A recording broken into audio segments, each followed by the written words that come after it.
میں اکیلا ہی چلا تھا جانبی منزل مگر لوگ آتے گئے اور کارواں بنتا گیا. اور اس پروگرام کے تحت آپ جو میسج دینا چاہتے ہیں اس کو ہم یوں سمجھ سکتے ہیں کہ آپ کہنا چاہتے ہیں نہ جانے کیوں بھٹکتا پھر رہا ہے اپنی منزل ہے، نہ جانے کیوں بھٹکتا پھر رہا ہے اپنی منزل سے، کہ جب ہے رہنمائی کے لیے قرآن مومن کی. اور بڑے ادب و احترام کے ساتھ اب میں اپنے استاد محترم جناب ڈاکٹر اسلم پرویز صاحب کو دعوت دیتا ہوں کہ تشریف لائیں اور اپنے کلمات سے ہم سب کو مستفیض فرمائیں. خواتین و حضرات السلام علیکم. جو ایک مقصد بھی ہے اس کانفرنس کا، وہی میری آج کی گفتگو کا موضوع ہے کہ قرآن فہمی کی اہمیت، یہ قرآن کو ہم کیوں سمجھیں، قرآن کو سمجھنے کی ضرورت کیوں ہے. اس کے لیے میں سب سے پہلے ایک دفعہ پھر اعادہ کر دوں اس درخواست کا جو سب لوگوں سے کی گئی ہے کہ حضرائے کرم اپنے موبائل فونز سائلنٹ کر دیں یا آف کر دیں. قرآن فہمی کی اہمیت کا اندازہ دلانے کے لیے میں نے قرآن کریم ہی کی مدد لی ہے، اور سب سے پہلے آپ کے سامنے جو میں سلائڈ پیش کر رہا ہوں وہ سورہ قصص کی آیت کا ہے کہ ان الذی فرض علیک القرآن لا ردک الی معاد، کہ بے شک جس نے یہ قرآن تم پر فرض کیا ہے وہ تمہیں ایک بہترین انجام کو پہنچانے والا ہے. اس آیت کریمہ سے یہ بات واضح ہوتی ہے اور ثابت ہوتی ہے کہ قرآن ہم پر فرض ہے. اور جس وقت یہ بات میرے علم میں آئی اور اس آیت کریمہ کو میں نے دیکھا تو یہ ان چند واقعات میں سے ہے جس نے مجھے جھنجھوڑا، جس نے مجھے ہلایا کہ قرآن مجھ پہ فرض ہے اور مجھے یہی نہیں پتا کہ اس قرآن میں لکھا ہوا کیا ہے، تو میں کس چیز پہ عمل کر رہا ہوں. کیا قرآن کی چند آیات اور احکامات پہ عمل کرنا مجھے پوری طرح مسلمان بناتا ہے؟ کیا قرآن اس بات کی اجازت دیتا ہے کہ ہم قرآن کے کچھ حصے پر عمل کریں اور کچھ حصے پہ عمل نہ کریں؟ اگر یہ جسارت نہیں تو کیا ہے؟ تو ایک بڑی اہم بات یہ ہے جس سے میری طرح، کیونکہ آپ یقین جانیں کہ جب تک میں نے خود قرآن کو سمجھ کے پڑھنا نہیں شروع کیا مجھے کسی نے یہ نہیں کہا. مجھے بچپن سے جو فرائض بتائے گئے تھے، مجھے نہیں پتا آپ میں سے کتنے لوگوں کے ساتھ یہ بیتی ہے، میرے کتنے نوجوان بچوں کے ساتھ یہ بیتتی ہے، یہ میرے ساتھ بیتی ہے کہ مجھے خود قرآن نے یہ بتایا، اس کا کرم تھا رب کریم کا، کہ قرآن فرض ہے. اور جب یہ فرض ہے تو اس فرض کی ادائیگی کس طرح اور کیوں کر ہم کر رہے ہیں. تو میں کہنا چاہوں گا کہ یہ میری یعنی سب سے کلیدی سلائیڈ ہے اور سب سے اہم پیغام ہے جو ہمیں ہر ایک تک پہنچانا ہے کہ قرآن ہم پر فرض ہے.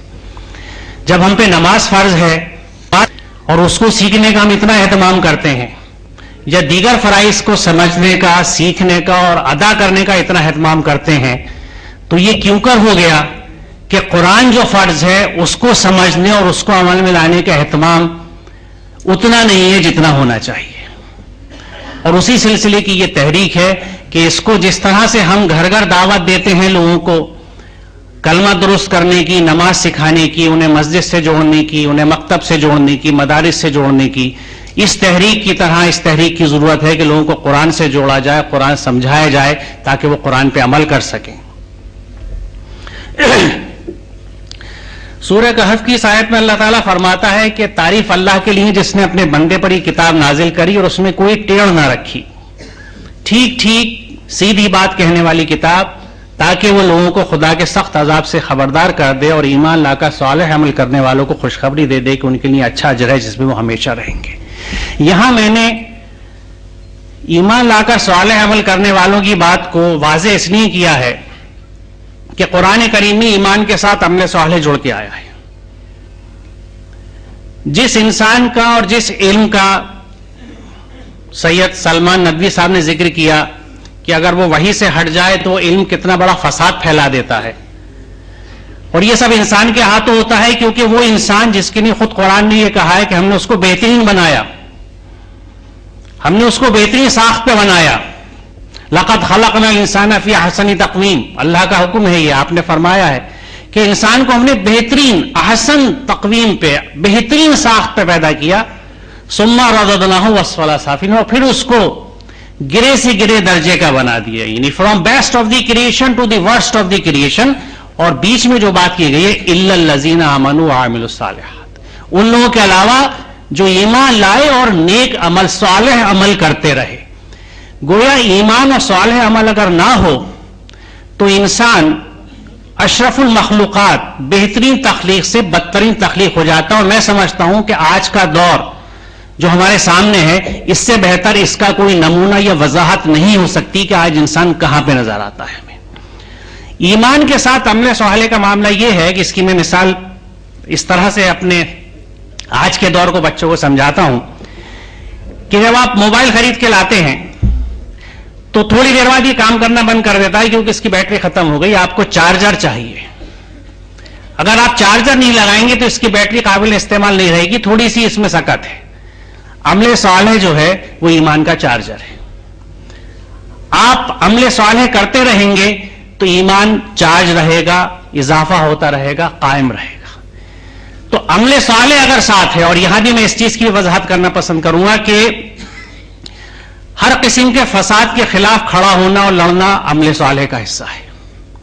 انفرادی عمل صالح وہ ہو سکتے ہیں، وہ اذکار جس تذکیر سے میں اپنی نفس کی بالیدگی کرتا ہوں، نشو و نما کرتا ہوں، لیکن اجتماعی اور سماجی خرابیاں جو چاروں طرف نظر آتی ہیں اس کے لیے جو کریکٹیو میجرز ہیں وہ اس دور کے اس سماج کے لیے عمل صالح ہے۔ ہر دور کا فساد الگ ہوتا ہے، ہر دور کا عمل صالح الگ ہے۔ آج کے دور کا سب سے بڑا فساد وہ جاہلیت ہے جس کا ذکر شروع سے ہو رہا ہے، سلمان ندوی صاحب نے کیا، سعود عالم صاحب نے اس کی طرف اشارہ کیا، یعنی قرآن کی وحی کی واقفیت سے اپنے علوم کو الگ کر لینا۔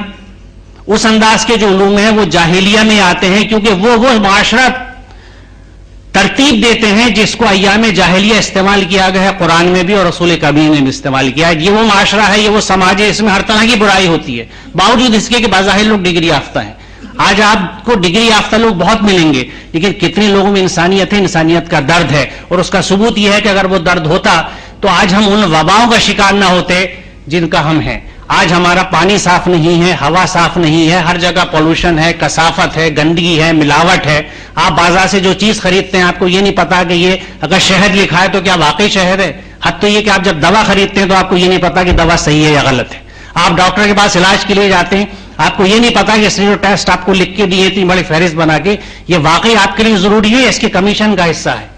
جو دوا ڈاکٹر لکھتا ہے آپ کو نہیں پتا کہ واقعی یہ دوا آپ کو چاہیے یا یہ ٹارگٹ پورا کرنے کے لیے آپ کو دی جا رہی ہے، کیونکہ یہ ٹارگٹ پورا کر کے اس ڈاکٹر کو سوئٹزرلینڈ جانا ہے اس کمپنی کی طرف سے۔ جب آپ کے دل میں اسٹنٹ لگایا جاتا ہے تو آپ کو نہیں پتا کہ واقعی یہ اسٹنٹ ضروری تھا یا یہ اس پروموشن کا پیکج کا حصہ ہے جو ڈاکٹر کو دیا گیا ہے کمپنی کی طرف سے۔ یہ ہے آج کے دور کے فسادات، اور ان سے مقابلہ کرنے کے لیے ہمیں ان عمل صالح کی ضرورت ہے جس سے سماج میں یہ برائیاں دور کی جا سکیں۔ اب دیکھیے قرآن کو کس انداز سے اللہ تعالیٰ خود بیان کرتا ہے کہ لوگوں تمہارے پاس تمہارے رب کی طرف سے نصیحت آ گئی ہے، اور یہاں لوگوں سے خطاب ہے، ناس، مسلمانوں سے خطاب نہیں ہے محض، جس کا ذکر شروع سے ہو رہا ہے۔ جو شفا ہے اس کے لیے جو تمہارے سینوں میں دلوں میں ہے، اور مومنوں کے لیے ہدایت اور رحمت، مومنوں کے لیے ہدایت اور رحمت کہہ دو اللہ کے فضل سے اور اس کی رحمت سے یہ آئی ہے، اور اس پر وہ خوشی منائیں، یہ اس سب سے بہتر ہے جو جمع کرتے ہیں۔ وَخَيْرٌ مِّمَّا يَجْمَعُونَ۔ آج دیکھیے ہماری ہوڑ کس چیز کو جمع کرنے کی ہے؟ دولت کی، عزت کی، مال و دولت، عزت و شہرت، حکومت۔ قرآن یہ کہتا ہے کہ ان سب چیزوں کے جمع کرنے سے بہتر یہ قرآن ہے، ہر چیز سے بہتر یہ قرآن ہے۔ اس کو اگر آپ جمع کریں، اور اس کا یقیناً اپنا فلسفہ ہے جس کی تفصیل میں جاننے کا یقیناً اس وقت نہیں ہے، کیونکہ مجھے اندازہ ہے کہ دیگر لوگوں کو یہ آنا ہے، لیکن میں صرف یہاں پہ کیونکہ میں سمجھتا ہوں کہ یہاں وہ لوگ بیٹھے ہیں جو الحمدللہ سوجھ بوجھ رکھتے ہیں، تعلیم یافتہ ہیں، اور اگر ان کے یہاں ایک اسپارک تھوڑا سا ڈال دیا جائے تو اپنے طور سے اس چیز کو آگے لے کے چل سکتے ہیں کہ اللہ تعالیٰ جس چیز کو کہہ رہا ہے کہ یہ سب سے بہترین چیز ہے جمع کرنے کی، the best thing to be assimilated, میں اسیمیلیٹڈ کا وقت جان کے استعمال کر رہا ہوں، the best thing to be internalized, وہ چیز جس کو سب سے زیادہ ضرورت ہے ہماری فکر کا، ہماری روح کا، ہمارے کردار کا حصہ بننے کے لیے، جس کو سمونے کی سب سے زیادہ چاہ ہونی چاہیے، اس کے تئیں ہمارا کیا رویہ ہے کہ ہم اس کو سمجھ کے بھی نہیں پڑھتے، اس کو لپیٹ کے جزدان میں رکھا ہوا ہے، اس کی تکریم ہے، اس کی عزت ہے، اس کا احترام ہے، لیکن اس کی طرف سمجھنے کی چیز نہیں ہے. آپ اندازہ لگائیے، اللہ تعالیٰ معاف فرمائے ہماری اس جسارت کا کہ جس چیز کے لیے اللہ تعالیٰ رب العزت یہ کہتا ہے کہ یہ بہترین چیز ہے جو جمع کرنے کے لائق ہے، ہمارا اس کے تئیں رویہ کیا ہے. سورہ نحل کی اس آیت میں اللہ تعالیٰ فرماتا ہے کہ اسی کا ہے وہ سب کچھ جو آسمانوں میں ہے اور جو کچھ زمین میں، اور اسی کا دین یعنی قانون چل رہا ہے. پھر کیا اللہ کو چھوڑ کر تم کسی اور سے تقویٰ کرو گے؟ پہلے کی تقاریر میں جس طرح ذکر آ چکا ہے کہ اس کائنات کی ہر چیز مسلم ہے، یعنی everything submits to the laws of اللہ سبحانہ و تعالیٰ. قانون اللہ تعالیٰ کے جو ہیں اس کے تحت اس کائنات کی ہر چیز کام کرتی ہے. آپ نے کسی درخت کی جڑ کو یہ نہیں دیکھا ہوگا کہ وہ پانی جذب کرنے کے بجائے پانی باہر پھینکنے لگے، کیونکہ اس کو یہ اللہ تعالیٰ کی طرف سے حکم ہے اس جڑ کے اوپر کہ تجھے یہ کام کرنا ہے. جس چیز کو، چاہے وہ الیکٹران ہو، آربٹ میں جس جگہ ہے، اگر پی شیل کا الیکٹران ہے تو این میں نہیں جائے گا، وہ کے میں نہیں جائے گا جب تک کہ کوشش کر کے اس کو دھکیلا نہ جائے، اور دھکیلا جائے تو پہلی فرصت میں واپس آئے گا. ہر چیز اپنی جگہ پہ اپنی جگہ پہ اپنا کام کرتی ہے کیونکہ وہ مسلم ہے. گویا پوری کائنات اللہ کے قوانین کے تحت چلتی ہے. تو کیا پھر ہم، یہ انسان جس کی حیثیت کچھ نہیں ہے، اپنی حیثیت سمجھنے کے لیے میں ایک چیز عرض کروں کہ جو ہماری، جس طرح میں نے، یہ وہ چیز ہے جس نے مجھے اپنی اوقات کا احساس دلایا کہ جو یونیورس ہے جس کو ہم اپنی دودھیا کہکشاں کہتے ہیں، ملکی وے، اس کی اگر آپ تصویر دیکھیں اور پیمائش دیکھیں تو اس کے ایک بازو سے دوسرے بازو کی طرف جانے میں اگر روشنی کی رفتار سے سفر کیا جائے تو 1,00,000 سال کا وقت لگتا ہے. روشنی کی رفتار جو 1,86,000 میل ایک سیکنڈ میں ہے، اس رفتار سے چلیں تو صرف اپنی کہکشاں میں، گیلیکسی میں آپ 1,00,000 سال بعد، 1,00,000 سال کے سفر کے بعد پہنچیں گے. اس میں اندازہ لگائیے کہ ہمارا نظام شمسی اگر ہم اس تصویر میں دیکھیں تو ایک نقطے کی طرح نظر آتا ہے، ڈاٹ. اور وہ نقطہ، وہ جس میں پورا نظام شمسی یعنی سورج، اس کا پورا خاندان، اور پھر اس میں زمین، اور اس زمین پہ انسان کا وجود. اگر عام حساب کے اصولوں سے دیکھا جائے تو نیگلیجبل، یعنی نان ایگزسٹنٹ، وجود ہی نہیں ہے کائنات میں. تو یہ احساس ہمیں اس بات کو یاد دلاتا ہے کہ ویئر وی اسٹینڈ. تو اگر ہم اللہ تعالیٰ کی ایک تخلیق ہے اور اللہ کے احکامات سے ہٹ کے چلنا چاہیں تو کیا چل سکتے ہیں؟ کیونکہ تقویٰ کا لفظ جو ہے اس میں یہ جو وقع کا مادہ ہے اس میں دونوں چیزیں ہیں. اللہ تعالیٰ نے جن چیزوں سے منع کیا ہے ان سے بچنا، اور جن چیز کا، جن احکامات کا حکم دیا ہے ان سے جوڑنا.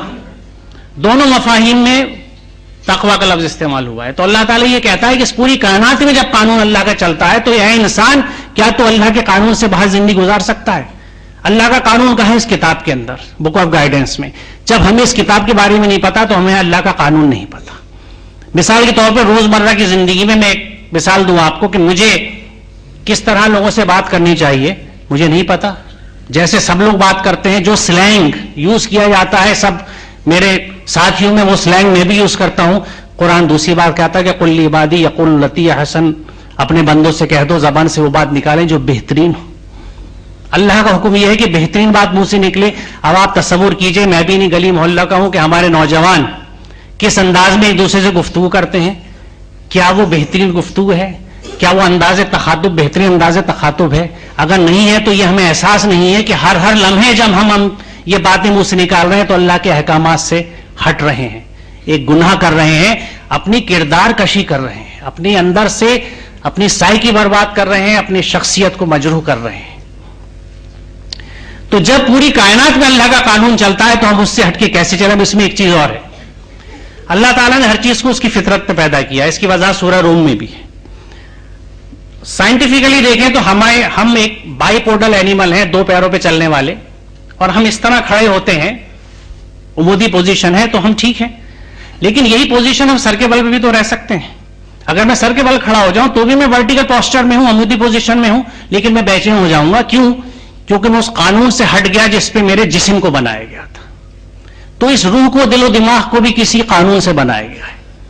جب یہ اللہ کے قانون سے ہٹتا ہے تو اندر ایک بے چینی پیدا ہوتی ہے. یہ وہ بے چینی ہے جو آج کے سماج کی بے چینی ہے. فرسٹریشن، غصہ، نفسانی خواہشات کا جوش، اور اندر کا جانور اٹھا ہوا باہر. جب ہم اللہ کے قوانین میں آ جاتے ہیں تو ہم پوری فطرت سے ہم آہنگ ہو جاتے ہیں، جس کو میں کہتا ہوں کہ we are in sync with nature. ہم قدرت کے ساتھ بہتے ہیں، بالکل اسی طرح جس طرح دھارے کے ساتھ بہنا. Swimming with the current and swimming against the current. جب آپ اللہ کے قوانین کے خلاف زندگی گزارتے ہیں تو you are swimming against the current. And which current? Universal current. پوری کائنات میں جو تحریک جاری ہے، جو قانون جاری ہے، یہ بے حیثیت انسان اس کے خلاف جب چلنے کی کوشش کرے گا تو آپ تصور کیجئے کہ کیا بے چینی اندر پیدا ہوگی. یہی وہ بے چینی ہے جو آج کے انسان کی، آج کے سماج کی بے چینی ہے.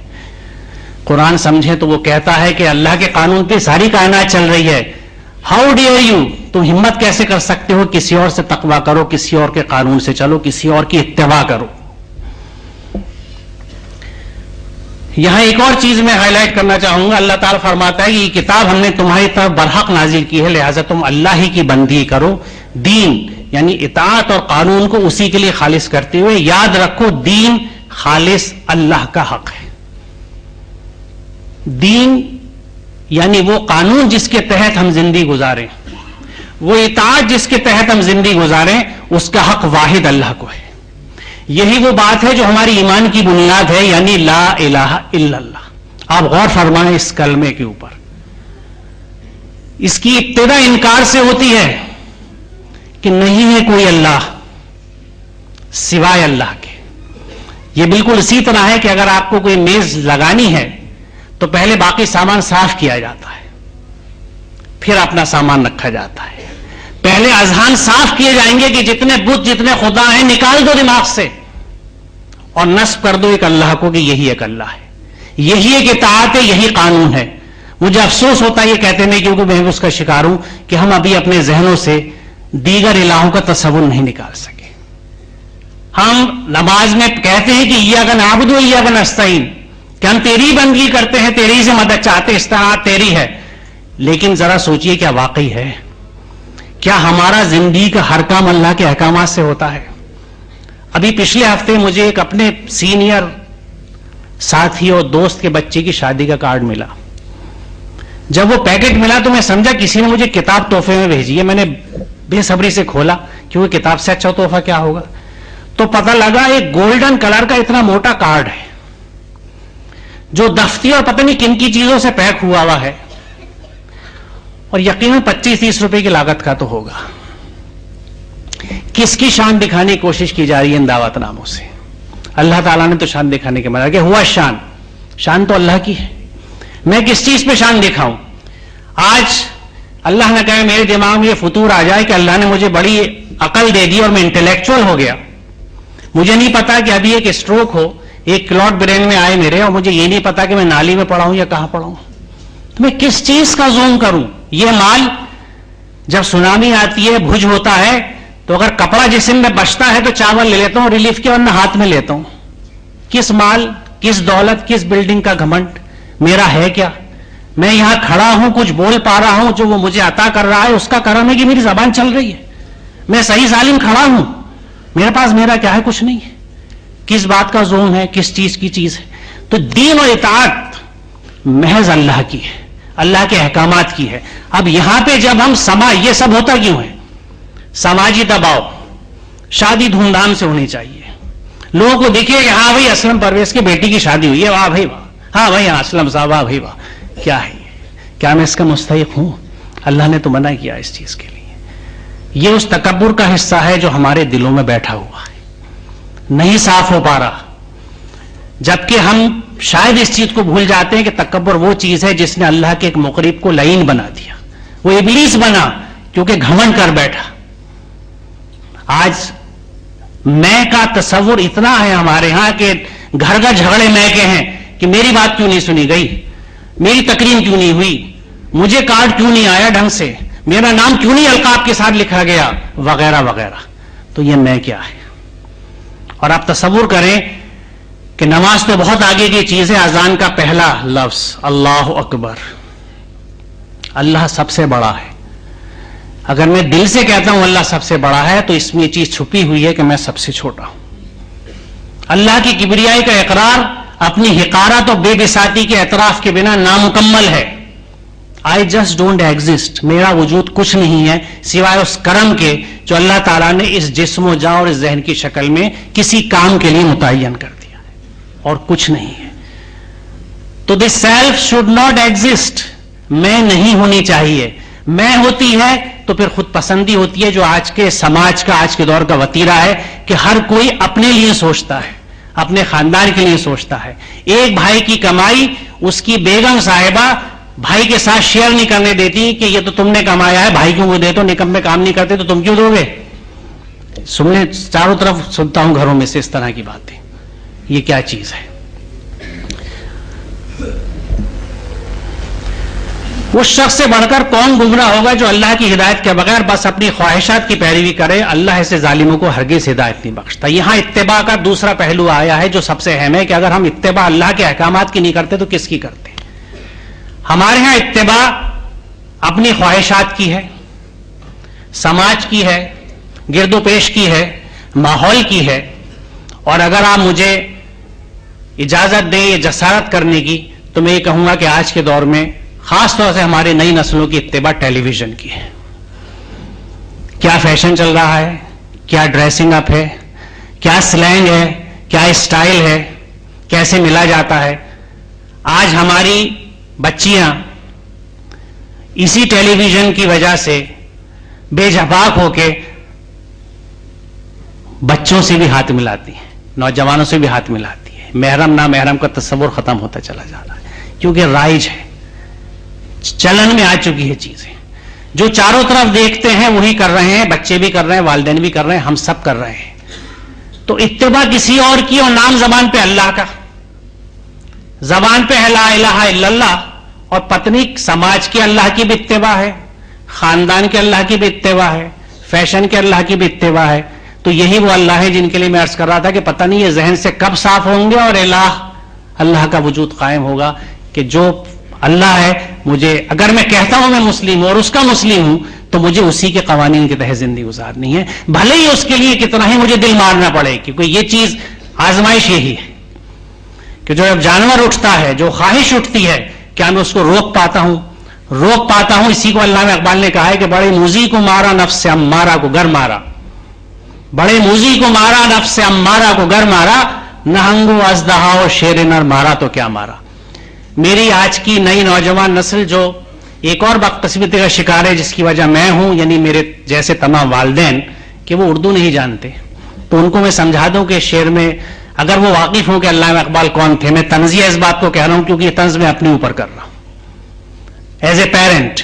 کیونکہ ایز اے پیرنٹ میں اپنے بچوں کو اگر اردو اور اپنی تہذیب نہیں سکھا سکتا تو یہی سب کچھ ہوتا ہے. تو اس اقبال نے اس شعر میں یہ کہا ہے کہ دیکھیں قرآن کریم میں نفس امارہ، نفس امارہ، نفس لوامہ وہ ہے جو بھلائی کی طرف لے کے آتا ہے، اور نفس امارہ وہ نفس ہے جو برائی کی طرف لے کے جاتا ہے.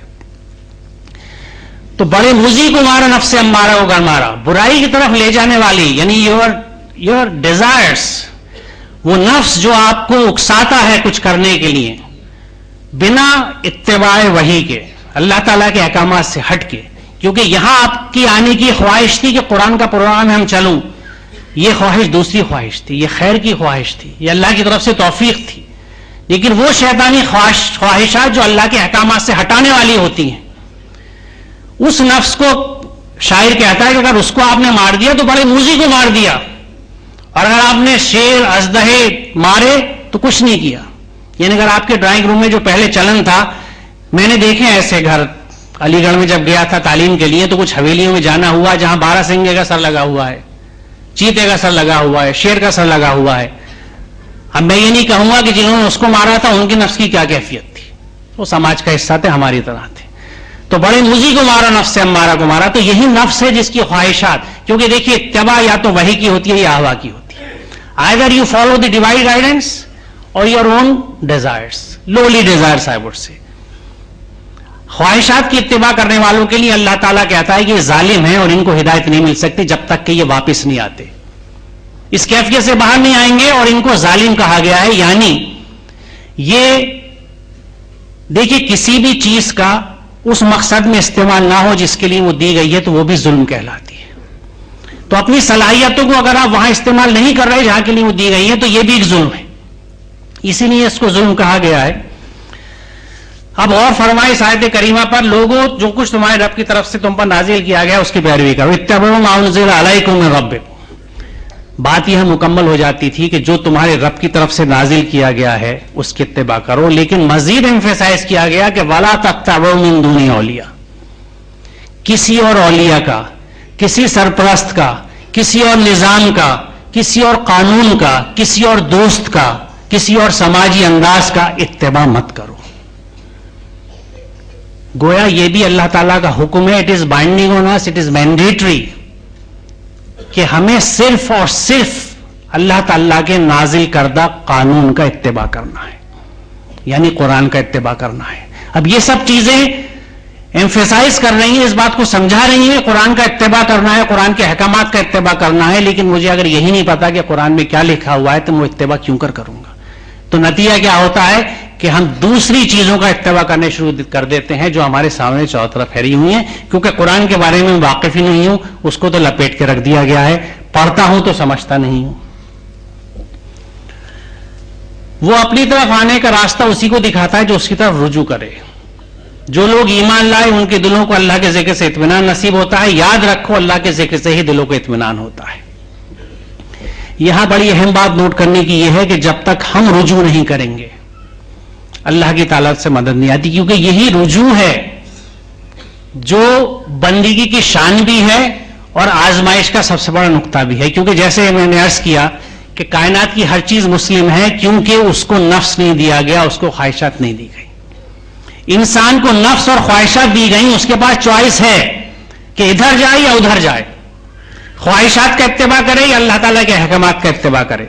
تو ایسے میں جب آپ اللہ تعالیٰ کے احکامات کی طرف رجوع کرتے ہیں تو گویا آپ بندگی کی طرف لوٹتے ہیں، وہاں پہ پھر اللہ تعالیٰ ہاتھ تھامتا ہے اور ہدایت دیتا ہے۔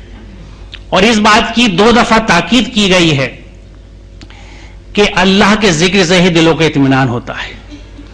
میں اپنے خاندان کے قریبی نوجوان کی کیفیت آپ کو بتاؤں کہ وہ اپنے مختلف جو آج کی زندگی کے پریشرز ہوتے ہیں اس میں جیتا تھا، ایگزامز کے پریشر تھے، سماج کے پریشرز تھے، تو اس پریشرز کو ہلکا کرنے کے لیے اس نے میوزک کا سہارا لیا، گانے سنتا تھا، اس سے چین نہیں پڑا تو بہت تیز آواز میں سننے لگا، لاؤڈ میوزک، اس کی بے چینی قابو نہیں۔ میں چشمدید بات بتا رہا ہوں اپنی، آپ لوگوں نے ایسے واقعات دیکھے ہوں، ہو سکتا ہے آپ کے ساتھ بھی بیتا ہو۔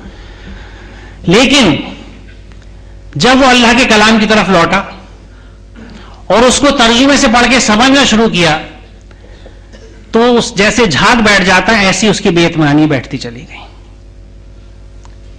آج ایک مطمئن نوجوان ہے جو اسلامی حلقوں سے جڑا ہوا ہے اور دین کے راستے میں کوشش کر رہا ہے۔ آپ کی کسی بھی بے چینی کا حل سوائے اللہ کے ذکر کے، اور یہاں میں یہ عرض کر دوں کہ ذکر کی سب سے کم ترین شکل زبانی ذکر ہے اور سب سے آسان اور بہتر شکل جو ہے وہ عملاً ہے، کیونکہ کسی بھی آئیڈیالوجی کو جب تک آپ پریکٹس میں نہیں لاتے، unless you put into practice، وہ آئیڈیالوجی نہیں بنتی۔ ابھی صبح میں کمیونزم کا ذکر آیا تھا، اگر ایک کمیونسٹ سے مارکس کو پڑھتا رہے اور عملاً کمیونسٹ نہ ہو تو وہ کمیونسٹ نہیں مانا جائے گا۔ آپ کو کمیون میں رہنا ہے، اپنی انکم کنٹریبیوٹ کرنی ہے، اسی انداز سے خرچے کرنے ہیں جبھی آپ کمیونسٹ ہیں۔ تو قرآن کے نظام میں جب تک آپ اس کو عمل نہیں کریں گے، یعنی اللہ کی یاد دہانی، قرآن کریم کو بھی ذکر کہا گیا ہے جہاں اللہ تعالیٰ نے فرمایا ہے کہ یہ ذکر ہم نے نازل کیا اور ہم ہی اس کی حفاظت کریں گے، تو ذکر سے مراد وہ قرآن ہی ہے، اس کی ہدایات ہیں، اس کے وہ ہدایات جو اس کے الفاظ میں بھی ہیں اور وہ عمل کی شکل میں ہمیں اپنانی چاہیے۔ تو گویا وہی بات آ گئی کہ جب تک کہ آپ اللہ کے قوانین میں نہیں آئیں گے، اس سے سنکرونائز نہیں کریں گے، اس سے اپنے آپ کو ہم آہنگ نہیں کریں گے، آپ کو قلبی سکون نہیں ہوگا۔ اور ایک دفعہ ہم آہنگ ہو گئے، آپ دیکھیے جو اللہ والے ہیں، جو دین پہ عملاً آ چکے ہیں، آپ ان کا سکون اور اطمینان دیکھیے، ہاؤ کول دے آر، ان کو کوئی بے چینی نہیں ہے۔ بے چینی مجھے رہتی ہے، بے چینی میرے جیسے لوگوں کو رہتی ہے۔ آپ ان کے یہاں جائیے، ان کی مجلس میں، ان کی نشست میں جائیے، ان کے یہاں چٹائی پہ بیٹھ کے بھی سکون ہی ملتا ہے، اور بڑے بڑے گدے دار ڈرائنگ روم میں بیٹھ کے بھی آدمی بے چین ہے، پہلو بدلتا ہے کیونکہ سکون نہیں ملتا۔ یہ کیا سکون ہے؟ یہ وہی اللہ تعالیٰ کے قوانین کا سکون ہے، ان کو عملی انداز میں اپنانے کا سکون ہے۔ یہاں سے میں کچھ ان چیزوں کو لے رہا ہوں کہ قرآن کو نہ سمجھنے کی وجہ سے ہمارے ہاں جو سماجی برائیاں در آئی ہیں، ان میں سے پہلی چیز میں نے یہاں یہ لی ہے، اللہ تعالیٰ فرماتا ہے کہ وہی ہے جس نے تم کو زمین کا خلیفہ بنایا اور تم میں سے بعض کو بعض کے مقابلے میں زیادہ بلند درجے دیے تاکہ جو کچھ تم کو دیا ہے اس میں تمہاری آزمائش کرے۔ ہم میں سے کتنے لوگ ہیں جو یہ بات سمجھتے ہیں کہ جو کچھ انہیں ملا ہے اس میں اس کی آزمائش ہے؟ میں ایک معمولی سیدھا سادہ استاد ایک کالج کے اندر، اللہ کا کچھ کرم، اس کی مشیت ایسی کہ اس نے مجھ کو پرنسپل کا عہدہ دے دیا۔ اب میری اپروچ کیا ہونی چاہیے؟ یہ پرنسپلشپ میرے سر پہ بھی چڑھ سکتی ہے، میں یوں بھی ہو سکتا ہوں جس کو قرآن کہتا ہے کہ تم زمین پہ اگر تن کے چلتے ہو تو نہ تم زمین کو پھاڑ سکتے ہو نہ پہاڑوں سے اونچے ہو سکتے ہو۔ مجھے یہ احساس بھی ہو سکتا ہے کہ یا اللہ تو نے یہ ذمہ داری مجھ پہ ڈالی ہے، مجھے توفیق دے کہ میں انصاف کر سکوں اس کے ساتھ، جس کا میں نے شروع میں ذکر کیا تھا اس غرض و غایت بیان کرتے ہوئے کہ جو ہم جمعے میں سنتے ہیں کہ ان اللہ یامر بالعدل، تو یہ میرے لیے ایک آزمائش ہے کہ یا اللہ میں انصاف کر سکوں ہر اس شخص کے ساتھ، ہر اس معاملے کے پاس جو بحیثیت پرنسپل میرے پاس آتا ہے، اور یا اللہ اگر میں چوک جاؤں کیونکہ میں انسان ہوں، غلطی ہوتی ہے تو مجھے معاف کیجو کیونکہ میری نیت ایسی نہیں ہے، میں تیرے سے باہر نہیں جا سکتا۔ تو یہ کسی کو اللہ تعالیٰ عزت دیتا ہے، کسی کو عہدہ دیتا ہے، کسی کو مال دیتا ہے، اس مال کے تحت اگر ہم لاکھوں روپے کی شادیاں کرتے ہیں اور ہماری یتیم بچیاں بیٹھی رہ جاتی ہیں، میرا دل دکھتا ہے یہ کہتے ہوئے۔ میں بچپن سے بڑا ہو گیا اس شہر کے اندر اور تھک گیا ہوں یہ کہتے ہوئے کہ بچپن سے 2 یتیم خانے دیکھے، دریا گنج میں بچوں کا گھر، مٹیاں میں بچیوں کا گھر۔ اب اللہ بھلا کرے زکوٰۃ فاؤنڈیشن والوں کا، اللہ تعالیٰ ان نوجوانوں کو ہمت دے اور حوصلہ دے اور ان کے وسائل میں اضافہ کرے کہ ایک ہیپی ہوم وجود میں آیا، ایک فاطمہ ہوم وجود میں آیا، لیکن کیا یہ کافی ہے اس آبادی کے لیے؟ اور ان بے سہارا لڑکیوں کا کیا جو پلیٹ فارم پہ ہیں،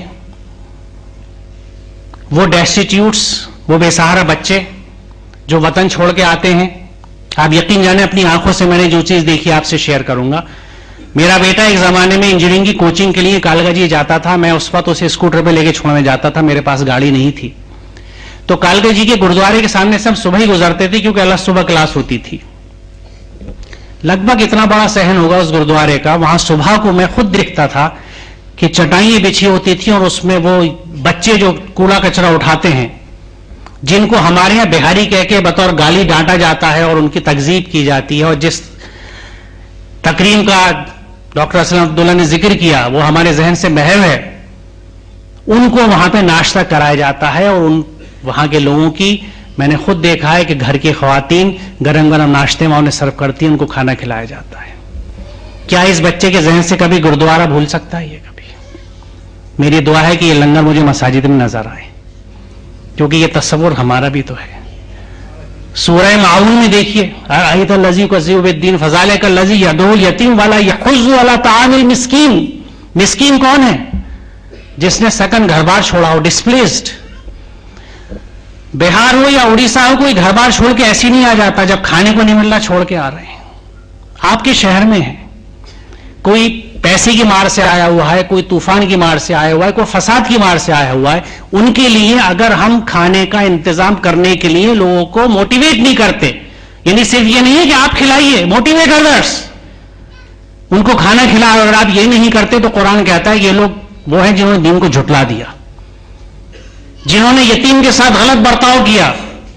یتیم کا ساتھ ہمارا رویہ کیا ہے میں نے آپ سے عرض کیا، باقی نہیں کہنا چاہتا۔ ہم دیکھتے ہیں کہ ہمارے پیسے والے گھرانے جو ہیں ان کے بچوں کے اسکول کے بستے وہ یتیم بچے لے کے جاتے ہیں، اس کا قصور کیا ہے کہ یتیم ہے اور اس کو وہ مال نہیں ملا جو اللہ نے آپ کو دیا آزمانے کے لیے، اس میں اس کا حصہ نہیں ہے، وہ آپ کے بچے کا بستہ لے کے اسکول کی بس پہ چھوڑنے جاتا ہے، اس کو تعلیم میسر نہیں ہے، اس کو ہم اپنی آزمائش نہیں سمجھتے۔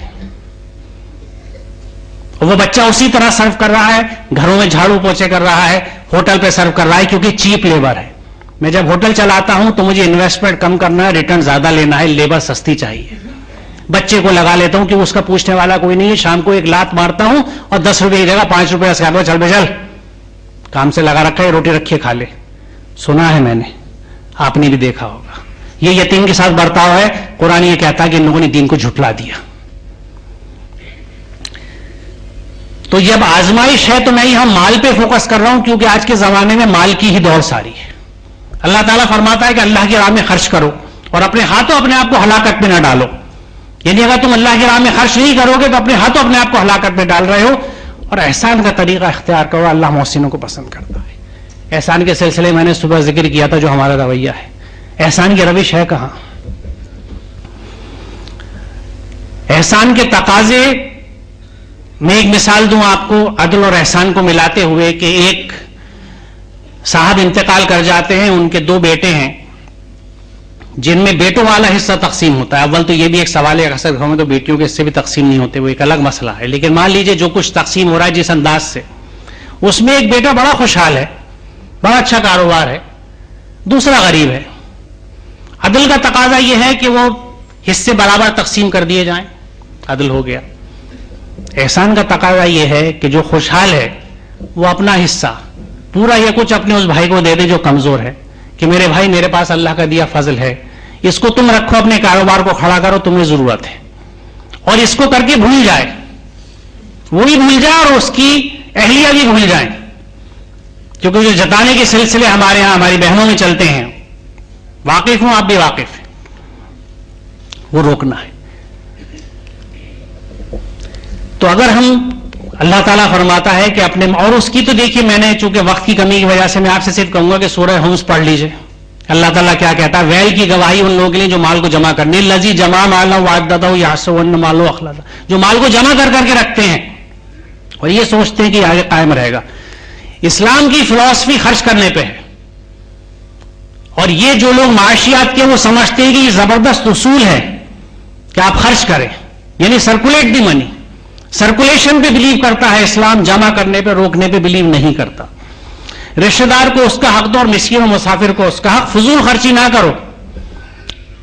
اس آیت کو یاد رکھیے اور ہم مستند اپنا انداز زندگی دیکھیں. فضول خرچ کرنے والے شیطان کے بھائی ہیں اور شیطان رب کا ناشکرا ہے. کیونکہ اللہ تعالیٰ نے اگر فضل سے نوازا ہے تو اس کا عملاً شکر یہ ہے کہ وہ مال اس لیے خرچ کیا جائے جس لیے دیا گیا ہے، کیونکہ اس نے کہا ہے کہ ہم دیتے ہیں، آزماتے ہیں دے کے. تو عملاً شکر یہ ہے کہ جس چیز کو جس لیے دیا گیا ہے اس لیے خرچ کیا جائے. اگر نہیں کیا جاتا تو وہ کفر ہو جاتا ہے، کیونکہ ناشکرا، شکر اور کفر ایک دوسرے کی ضد ہے. اگر شکر نہیں ہے تو کفر ہوگا. تو ورچولی ہم بھلے ہی اپنی عمارت کو بنا کے ھذا من فضل ربی لکھ کے لگا لیں، لیکن وہ کفر ہے، وہ شکر کا جذبہ نہیں ہے، وہ شکر کا انداز نہیں ہے. شکر کا انداز جب ہے کہ ہم اپنے مال کو اس طرح خرچ کریں جس طرح حکم دیا جاتا ہے. جس طرح ہر جمعے کو ہم سنتے ہیں کہ ایتاء ذی القربیٰ، کون کس پاس والے کو دیتا ہے؟ وہی کا وہی ہے، ہاتھ جیبوں میں ہے، وہی انداز چلتے ہیں، سن رہے ہیں، گویا زبان پہ ہے کلمہ لا الہ الا اللہ، لیکن خواہشات اور حساب کتاب سے زندگی گزر رہی ہے. فیوچر انویسٹمنٹس، بچے کے لیے پلاٹ لے کے ڈالا ہے، زمین لے کے ڈالی ہے بچی کی شادی ہونے کے لیے، آڑے وقت کے لیے کاروبار میں اگر ہلکا رہا تو یہ آڑے وقت میں پلاٹ کام آئے گا میرا، بیچ کے لگا لوں گا. یہ سوچنا ہم بھول جاتے ہیں کہ آڑے وقت پہ اللہ کام آتا ہے یا یہ زمین اور یہ مال کام آئے گا جو بچا رہے ہیں. کھلا میں کچھ نہیں کہنا چاہتا ہوں یہ کیا ہے، لیکن رونگٹے کھڑے کر دینے والی حالت ہے. Investment for future, banking, we bank upon اللہ، ہم تو صرف اللہ پہ بھروسہ کرتے ہیں. وہ قرآن میں کہتا ہے کہ شیطان تمہیں مفلسی سے ڈراتا ہے اور اللہ اپنے فضل کا یقین دلاتا ہے. دیکھیے تضاد، کیونکہ شیطان سلطان نہیں ہے، وہ آپ کو مفلس نہیں بنا سکتا، وہ صرف ڈراتا ہے کہ دیکھ آج تو 10,000 ملے کاروبار میں، کل کو مندہ ہو گیا FD کرا. سوچ ہی نہیں دیتا کہ یہ آس پاس جو زیادہ مستحق لوگ ہیں، کچھ اور ہیں میرے سے زیادہ، کچھ ان کو دے دوں. وہ فوراً FD کی طرف بھگاتا ہے کہ پتہ نہیں کل کو حال تنگ ہو جائے. شیطان مفلسی سے ڈراتا ہے، اللہ اپنے فضل کا یقین دلاتا ہے. تصور کیجئے، وہ یقین دلاتا ہے کہ میں نے تجھے آج دیا ہے نادان، میں تجھے کل بھی دوں گا، تو قرض حسنہ تو دے کے دیکھ، پھر دیکھ کس انداز سے تیرا کاروبار بھی پھلتا پھولتا ہے. میں نے دینے والوں کو پنپتے دیکھا ہے، خدا گواہ ہے، یہاں بھی ایسے لوگ موجود ہیں. میں دیکھتا ہوں کہ پنپ رہے ہیں کیونکہ دے رہے ہیں. اور جنہوں نے مال کو دبا کے رکھا، کتنی نوابیوں زمینداریاں ہمارے یہاں ختم ہو گئیں. بہت سے لوگ تو آپ کے رشتے داروں میں ہوں گے، میرے بھی ہیں. آج نام لیوا نہیں ہے، کوٹھیوں میں کوئی جھاڑو دینے والا نہیں ہے.